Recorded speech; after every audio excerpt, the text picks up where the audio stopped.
Hello বন্ধুরা, আমাদের all in one SD চ্যানেলে আপনাদের স্বাগতম। আমি দীপিকা চলে এসেছি আপনাদের জন্য গীতা এলএলবি সিরিয়ালের আপডেট নিয়ে। গীতা যখন পঙ্কজের আচরণ ব্যবহারে পার্থক্য দেখতে পায়, বলে আপনি ব্যাঙের মতো কেন লাফাচ্ছেন? আপনার বাবা অনেক কষ্ট করে আপনাকে অফিসার বানিয়েছে। দেশের সম্পদ হিসাবে পাকে জন্মা পঙ্কজ হিসাবে আপনাকে সমাজে আইন প্রতিষ্ঠা করতে, কিন্তু আপনি এগুলো কি করছেন? পঙ্কজ তখনই মুখ খোলার চেষ্টা করলেও ঢালি চলে আসে, কিচ্ছু করতে পারে না। রত্না দেবী বিনা কারণে ফেসে যাচ্ছে। গীতা তো চুপ করে থাকবে না, তাকে নির্দোষ প্রমাণ করতে অতসীকে সে ফলো করবে, নানাভাবে সত্যিগুলো সে জেনেই ছাড়বে। তখনই তার অগ্নিজিৎ মুখার্জি ফোন করে, বাড়ি ফিরে যেতে বলে। সেখানে গীতা ফিরে গিয়ে রান্না করতে শুরু করে, সবাইকে নিজের হাতে রান্না করে মেঝেতে কলাপাতা পেতে সবাই একসঙ্গে খাবার খেতে শুরু করে।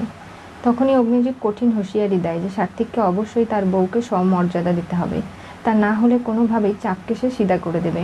এখন আর ছেলের এই সমস্ত কার্যকলাপ কোনোভাবে অগ্নিজিৎ মুখার্জি মেনে নেবে না। দুই বৌমাকে নিজের মেয়ের মতো রাখবে। তাই বাড়ির মেয়েরা খেপে যায়, বলে আমরা কি তাহলে ভেসে এসেছি? তোমাদের বিয়ে দিয়ে দেবো, পরের বাড়িতে যাবে। বৌমারাই তো সবার আগে থাকবে, আর ওদেরই প্রাধান্যটা সবার আগে থাকা উচিত। তাই বাড়িতে গান বাজনা আনন্দ হই হুল্লোড়ে সবাই মেতে উঠেছে। সেখানেই সাত্ত্বিক নানাভাবে গিনিকে দেখছে, তার গিনির প্রতি দুর্বলতা তৈরি হয়েছে। গিনিকে সে আস্তে আস্তে ভালোবেসে ফেলছে, এমনকি গিনির সঙ্গে বাকিটা জীবন সাত্ত্বিককে কাটাতেই হবে।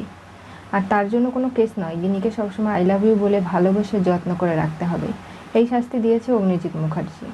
কী হতে চলেছে গীতা এলএলবি সিরিয়ালের পরবর্তী টুইস্টে?